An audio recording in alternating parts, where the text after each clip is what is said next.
Her phone wouldn't stop ringing. 1,309 missed calls revealed the truth. The first vibration came at 2:14 a.m. Not loud, not dramatic, just a dull, restless hum against the wooden nightstand, like something alive trying to crawl out of the dark. I remember opening my eyes and thinking it was my phone. Work emergency, family, anything normal. But when I reached out, my phone was silent in my palm. The buzzing kept going. I turned my head and saw her phone glowing softly face down. One vibration, then another, then another. She didn't move. I stared at the ceiling, counting them. 10, 20, 30. Finally, I flipped the phone over. 1,309 missed calls. All from the same unsaved number.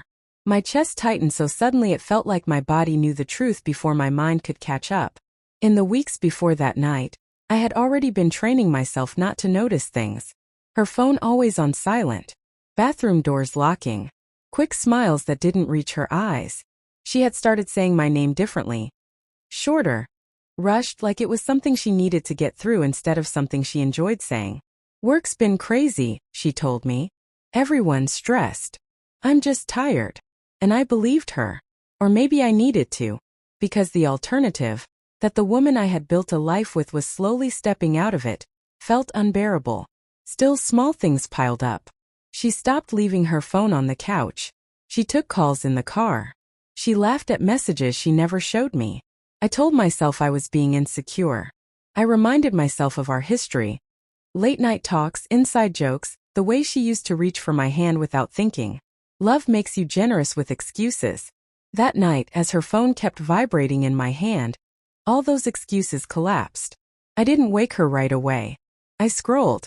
Missed calls stacked like accusations. Then texts. Please answer. I know you're awake. You can't just disappear on me. I told you I needed you tonight. My throat burned. I kept reading, even though every word felt like sandpaper against my heart. He doesn't have to know. You promised. You said you loved me. I put the phone down slowly like it might explode. I looked at her sleeping face. The same face I had memorized over years. The same mouth that had whispered plans about growing old together. And suddenly, she felt like a stranger who had borrowed her skin. The next morning she acted normal. She made coffee. Asked if I wanted eggs. Kissed my cheek like she always did. I almost admired the control it took. Who's been calling you? I asked casually, my voice sounding far away even to me. She froze. Just for a second. Spam, she said too quickly. Probably a wrong number. I nodded. Took a sip of coffee. Let the silence stretch. Over 1,000 times? I asked. Her eyes finally met mine, and in them I saw fear. Raw and unfiltered. That was the moment something inside me broke. The confession didn't come all at once. Came in pieces.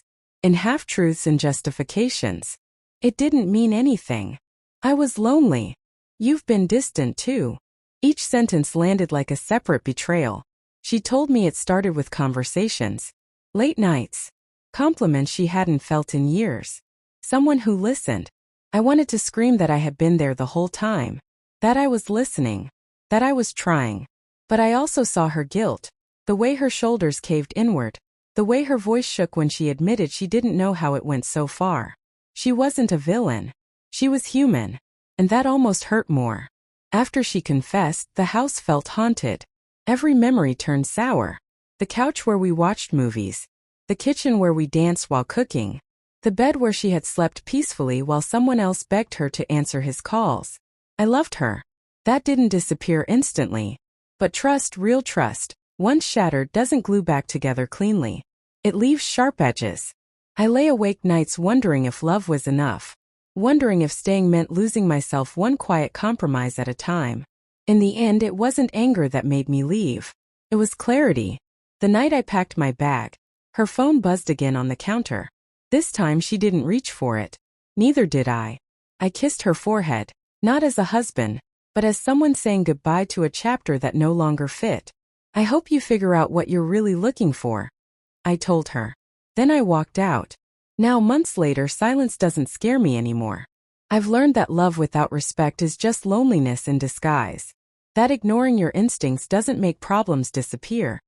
It just delays the truth. Sometimes I still hear phantom vibrations.